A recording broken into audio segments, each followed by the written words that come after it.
আসসালামু আলাইকুম। Try.Fulfil এর পক্ষ থেকে সবাইকে স্বাগতম জানাচ্ছি। আজকে লিটারারি টার্মস বা ফিগারস অফ স্পিচ পড়ব। আমাদের ফার্স্ট ইয়ার থেকে ফোর্থ ইয়ারে কবিতার প্রত্যেকটি সাবজেক্টের মধ্যে এই ফিগারস অফ স্পিচ অথবা লিটারারি টার্মস থাকে এবং ব্রড কোয়েশ্চেন, শর্ট কোয়েশ্চেন এগুলোতে এই ফিগারগুলো থেকে প্রশ্ন থাকে। তো আমরা এখানে ইম্পর্টেন্ট যে ফিগার অফ স্পিচ আমাদের ক্লাসের প্রশ্ন উত্তর লিখতে ব্যবহৃত হয় ওই ইম্পর্টেন্ট ফিগার অফ স্পিচ গুলো আজকে পড়ব। তো এখানে কি কি আলোচনা করব সেগুলো একটু দ্রুত বলে যাচ্ছি। প্রথমে হচ্ছে এলিউশন, তারপর paradox, metaphor, allegory, hyperbole, simile, personification, alliteration, anticlimax, irony, climax, oxymoron, onomatopoeia, pun, metonymy, symbol, কনসেইট, imagery, এই সবগুলো এখানে আলোচনা করছি। তো প্রথমে হচ্ছে আমাদের এলিউশন। এলিউশনের বাংলা অর্থ হচ্ছে ইঙ্গিত বা ইশারা। তো সাধারণত ইঙ্গিত ইশারায় কোনো কিছু ব্যাখ্যা করাকে এলিউশন বলে। An illusion is a figure of speech that makes a reference to a place, person or something that happened. কোনো একটা ফিগার অফ স্পিচ যেটি একটা জায়গাকে নির্দেশ করে অথবা একটা পার্সনকে নির্দেশ করে অথবা কোনো একটা কিছু হয়েছে এটাকে নির্দেশ করে। এক্সাম্পল হচ্ছে your backyard is a garden of Eden. যেমন তোমার ব্যাকইয়ার্ডটা হচ্ছে বেহেশতের মতো। তো সেটার একটু গুণ বর্ণনা করতে গিয়ে ইশারায় বোঝানো হয়েছে যে সেটা অনেক সুন্দর। তারপরে হচ্ছে paradox. A paradox is literature refers to the use of concepts or ideas that are contradictory to one another, yet when placed together hold significant value at several levels. তো প্যারাডক্স বলতে এমন একটা কিছু বোঝায় যেটা তার বিপরীত অর্থ প্রকাশ করে কিন্তু আপাত বৈরিত সত্য। একটু ভিতরে গিয়ে চিন্তা করলে দেখা যায় সত্য, নরমালি মুখ দিয়ে উচ্চারণ করলে দেখা যায় এটার মধ্যে হয়তো কোনো ভুল থাকতে পারে অথবা বিপরীত কোনো একটা কিছু প্রকাশ করছে। যেমন এক্সাম্পল হচ্ছে হি ওয়াজ এ ব্রেভ কাওয়ার্ড, সে ছিল অনেক সাহসী একজন ভীতু। তো এটার একটা অন্তর্নিহিত অর্থ রয়েছে যেটা এই সরাসরি অর্থটাকে ঢেকে ফেলে, এটাকে বলা হয় প্যারাডক্স। মুখ দিয়ে একটা জিনিস বলা আর বোঝানো অন্য একটা জিনিস। তারপরে আসছে metaphor. A metaphor is a figure of speech that makes an implicit, implied or hidden comparison between two things that are unrelated but which share some common characteristics. দুইটা বিষয়ের মধ্যে তুলনা করা যেটা অস্পষ্ট, স্পষ্টভাবে তুলনা হয় না, যেগুলো একটার সাথে আরেকটা সম্পর্কিত না এরকম বিষয়ের সাথে তুলনা করা, কিন্তু তাদের মধ্যে কিছু ক্যারেক্টারিস্টিক রয়েছে যেগুলো সমান সমান। যেমন she is a shining star in her class, সে তার ক্লাসের মধ্যে একজন উজ্জ্বল তারার মতো। তো এখানে তুলনা করা হয়েছে স্টারের সাথে মেয়ের। ওকে, তারপরে আমরা আসি এলেগরি। এলেগরি বলতে বোঝায় রূপক কোনো কিছু বলা। A literary device where the setting, characters, actions stand for symbolize an idea or concept. Unlike a symbol, an allegory only stands for one thing. Okay, তো এখানে বলছে এলেগরি যে কোনো একটা কিছুকে রূপকভাবে ব্যাখ্যা করতে গিয়ে যে শব্দ ব্যবহার করা হয় এগুলোকে বলা হয় এলেগরি। যেমন হচ্ছে the tortoise in the hare, slow and steady wins the race. তো এই যে স্লো, টর্টয়েজ এন্ড হেয়ার, খরগোশ আর কচ্ছপ, এই দুইটা দ্বারা বোঝানো হচ্ছে যে slow and steady wins the race, আস্তে আস্তে চললে এবং দৃঢ়ভাবে চললে মানুষ জয়ী হয়। তো এটাকে বোঝাতে গিয়ে রূপকভাবে টর্টয়েজ আর হেয়ারকে দিয়ে উদাহরণ দেওয়া হয়েছে। এটা হচ্ছে এলেগরি। তো বলছে এখানে সিম্বলের সাথে এটার পার্থক্য কি, এখানে বলেই দিছে যে unlike a symbol an allegory only stand for one thing. Allegory শুধুমাত্র একটা জিনিসকে রূপকভাবে উপস্থাপন করে, যেখানে সিম্বল অনেক কিছুকে উপস্থাপন করতে পারে। তারপরে আসি আমরা hyperbole. Hyperbole is a figure of speech that uses an exaggerated statement to create a strong emotional response. কোনো একটা কিছু ব্যাখ্যা করতে গিয়ে সেটার গুরুত্ব ব্যাখ্যা করার জন্য অতিরিক্ত কোনো কিছু বলা, সেটাকে বলা হয় হাইপারবোলি। যেমন হচ্ছে example, I am so hungry I could it A horse. আমি এতই ক্ষুধার্ত যে আমি একটা ঘোড়া খেয়ে ফেলবো। তো সে ঘোড়া খেতে পারবে না, কিন্তু তার ক্ষুধার তীব্রতা বোঝাতে গিয়ে সে কিছু বেশি ওয়ার্ড ব্যবহার করে ফেলেছে। তারপরে হচ্ছে I so 1000 at A glance, এটা আমরা ফার্স্ট ইয়ারের কবিতায় পড়বো যে আমি চোখের একটি পলকে 10,000 ফুল দেখে ফেলেছি। তো সেটা তো অবশ্যই সম্ভব না, সে যে বেশি দেখেছে এটা বোঝানোর জন্য এই হাইপারবোলি ইউজ করেছে। তারপর হচ্ছে সিমিলি। সিমিলি বলতে নরমালি তুলনা বোঝায় দুইটা জিনিসের মধ্যে। Simile is a figure of speech that makes a comparison showing similarities between two different things usually with the words like or as. দুইটা জিনিসের মধ্যে তুলনা করা লাইক, এজ, সো, সাচ এই শব্দগুলো ব্যবহারের মাধ্যমে। এক্সাম্পল হচ্ছে she is an innocent as an angel, সে পরীর মতো একজন পবিত্র অথবা সে ফেরেশতার মতো ভালো। ওকে, তো এখানে এজ ইউজ করে তুলনা করা হয়েছে, এজন্য এটার নাম হচ্ছে সিমিলি। তারপর আসে পার্সনিফিকেশন। পার্সনিফিকেশন হচ্ছে কবিরা কবিতা লেখার সময় বিভিন্ন জড় বস্তুকে মানুষের মতো করে উপস্থাপন করা অথবা তাদেরকে মানুষের ক্ষমতা দেয়া। Personification is a form of figurative language in which something that is not human characteristics that is not human characteristics okay, কোন একটা কিছু যেটা হিউম্যান না কিন্তু মানুষের বৈশিষ্ট্য দ্বারা সেটাকে ব্যাখ্যা করা হয়। যেমন the rain is dancing on the roof, ছাদের মধ্যে বৃষ্টি ডান্স করছে। তো বৃষ্টি কখনোই ডান্স করতে পারে না, ডান্স মানুষ করে, কিন্তু বৃষ্টির সৌন্দর্য ব্যাখ্যা করতে গিয়ে এটা বলা হয়েছে মানুষের মতো একটা ক্ষমতা তাকে দেওয়া হয়েছে, এটাকেই বলা হচ্ছে পার্সনিফিকেশন। তারপর হচ্ছে alliteration. Alliteration is a figure of speech in which a series of words, usually two or more neighbor words, has the same first consonant sound. However, sometimes repetition of sounds occur inside a word. Alliteration বলতে বোঝায় অত্যুক্তি, যখন হচ্ছে কয়েকটা শব্দ একসাথে বসবে আর তার initial প্রথমের কনসোনেন্ট গুলোতে রিপিট হবে, একটা উচ্চারণই বারবার রিপিট হবে, এটাকে বলা হয় এলিটারেশন।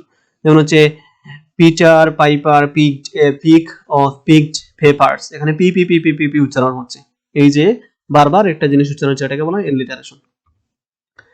তারপর আসছে অ্যান্টিক্লাইম্যাক্স। অ্যান্টিক্লাইম্যাক্স refers to a figure of speech in which statement gradually descend in order of importance. Unlike climax, anticlimax is the arrangement of a series of words, phrases, clauses in order of decreasing importance. Okay, অ্যান্টিক্লাইম্যাক্স বলতে বোঝায় কোনো একটা কিছু খুবই উচ্চ পর্যায়ের মহৎ কোনো কিছুকে হঠাৎ করে একেবারে নিচে নামিয়ে দেওয়া অথবা ধূলিসাৎ করে দেওয়া, এটাকে বলা হচ্ছে অ্যান্টিক্লাইম্যাক্স। যেমন এক্সাম্পল দেখা হচ্ছে এখানে, she lost her husband, her children and her purse. So সে হচ্ছে তার হাজবেন্ডকে হারিয়েছে, যার বাচ্চাকে হারিয়েছে, তার পার্সকে হারিয়েছে, এরকম বলা যায়। তারপরে বলা যায় যে কোনো একটা নাটকের মধ্যে একজন নায়ক তিনি খুবই উচ্চ পর্যায়ে রয়েছেন, তো হঠাৎ করে বলা হলো যে তিনি একজন খুবই নিচু লেভেলের মানুষ, তো তার এই উচ্চ পর্যায় থেকে নিচের পর্যায়ে নিয়ে যাওয়া হঠাৎ করে, এটাকে বলা হয় অ্যান্টিক্লাইম্যাক্স। তারপর হচ্ছে আয়রনি।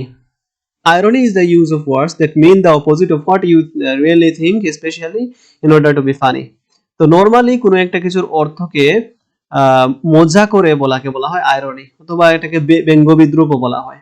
যেমন she is great singer who sings like a crow, সে অনেক বড় গায়ক যে কাকের মতো গান গায়। তো প্রথমে হচ্ছে তার প্রশংসা করা হয়েছে, পরে কাকের সাথে তুলনা করা হয়েছে, মানে এখানে মূলত তার গানের যে নিচু অবস্থা সেটাকে এখানে ব্যঙ্গাত্মকভাবে উপস্থাপন করা হয়েছে, এটাকে বলা হচ্ছে আয়রনি।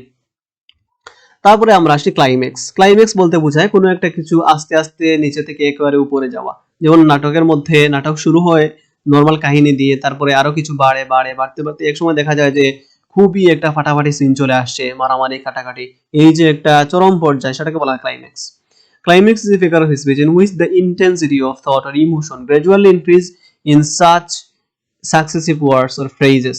কিছু ওয়ার্ডের মাধ্যমে কোন একটা কিছু আস্তে আস্তে বেড়ে যাওয়া, আস্তে আস্তে বাড়া। Example, she dreamed of having a maid, a car and a house. তো সে হচ্ছে একজন কাজের মানুষ দরকার তার, তারপরে তার কার দরকার হয়েছে, তারপরে একটা বাড়ি দরকার হয়েছে, আস্তে আস্তে তার নিডগুলো বেড়েছে।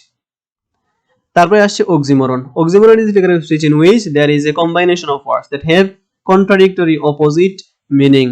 তো দুইটা হচ্ছে অপোজিট অর্থের জিনিস একসাথে নিয়ে আসা, সেটাকে বলা হয় অক্সিমরন। যেমন হচ্ছে লাইফ ইজ বিটার সুইট, যেমনটা হচ্ছে তিক্ত মিষ্ট। তিক্ত মিষ্ট দুইটা হচ্ছে আলাদা বিষয়, বিপরীত বিষয়, কিন্তু একসাথে বসেছে এখানে এক্সাম্পল দেওয়ার জন্য। তারপরে আসছে ওনোমেটোপিয়া।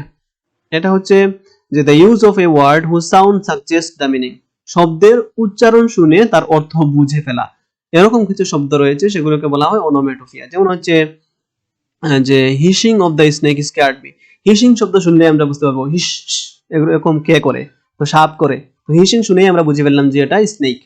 তারপর হচ্ছে buzzed, the bee buzzed to my ears, buzz বলতে বোঝায় মৌমাছির যে গুনগুন শব্দ সেটা, তো এই বাজল শুনে আমরা বুঝতে পারছি যে এখানে মৌমাছি নিয়ে আলোচনা করা হয়েছে। তারপরে আসে পান। পান মানে হচ্ছে কথার মারপেচ, মানে কোনো একটা কথাকে ঘুরিয়ে পেঁচিয়ে বলা, সেটাকে বলা হয় পান। An expression intended for a humorous or rhetorical effect by exploiting different meaning of words. কোনো কিছুকে হিউমারাস, হাস্যকর, অথবা হচ্ছে রিটোরিক্যাল, ছন্দময় ভঙ্গিতে ব্যাখ্যা করা, যেটার অর্থ অন্যরকম। ওকে, যেমন হচ্ছে When a son said that his ambition was to drive an army tank, his father said, I won't stand in your way. একটা ছেলে তার বাবাকে বলল যে আমার ইচ্ছা হচ্ছে আমি আর্মির ট্যাঙ্ক চালাবো বড় হয়ে। তো বাবা বললেন আমি তোমার পথে বাধা হয়ে দাঁড়াবো না। সে উত্তর এরকম দেয়নি যে তুমি চালাও অথবা তুমি চালিও না, এরকম না বলে বাবা বলেছেন যে I won't stand in your way. তিনি ঘুরিয়ে পেঁচিয়ে একটা কথা বলেছেন যে আমি তোমার পথে বাধা হয়ে দাঁড়াবো না। এটাকে বলা হচ্ছে পান, কথার মারপ্যাঁচ। তারপরে আছে metonymy, the use of one subject in place of another word of another which is closely suggest. Okay, metonymy বলতে বোঝায় কিছু শব্দ এক শব্দের পরিবর্তে অন্য একটা শব্দ ব্যবহার করা যেটা কোনো কিছু খুবই ক্লোজলি ব্যাখ্যা করে। যেমন হচ্ছে the pen is mightier than the sword. তো পেন আর শোর্ড দুইটাকে একসাথে নিয়ে আসা হয়েছে, কলমকে আর তরবারিকে। Okay, pen the written word sword military aggression. এরকম যদি তুলনা করা হয় কোনো দুইটা শব্দ একসাথে নিয়ে আসা হয় সেটাকে বলা হচ্ছে মিটোনিমি। তারপরে আরো তিনটা যেগুলো আমি এখানে লিখিনি সেগুলো আমি মুখে মুখে বলা যাচ্ছে। একটা হচ্ছে সিম্বল। সিম্বল বলতে বোঝায় an object that represent something, কোনো একটা কিছুকে যদি প্রতিনিধিত্ব করে অন্য একটা বিষয় সেটাকে বলা হয় সিম্বল। যেমন হচ্ছে ক্রিসেন্ট, অর্ধচন্দ্র, সেটা মুসলিমদের প্রতীক। ক্রস, ক্রস হচ্ছে খ্রিস্টানদের প্রতীক। এই যে প্রতীক হিসেবে ব্যবহার হচ্ছে সেটাকে বলা হচ্ছে সিম্বল। তারপরে হচ্ছে কনসেইট। কনসেইটটা অনেক বেশি পাবে পড়ার সময়। কনসেইট বলতে বোঝায় খুবই ডিসিমিলার জিনিসকে একসাথে তুলনা করা, সেটাকে বলা হয় কনসেইট। যেটাকে ইংরেজিতে আমরা এরকম বলতে পারি যে comparison between two dissimilar thing. যেমন হচ্ছে কম্পাস এন্ড লাভার। কম্পাসের দুইটা মুখকে দুইজন লাভারের সাথে তুলনা করেছেন একজন কবি।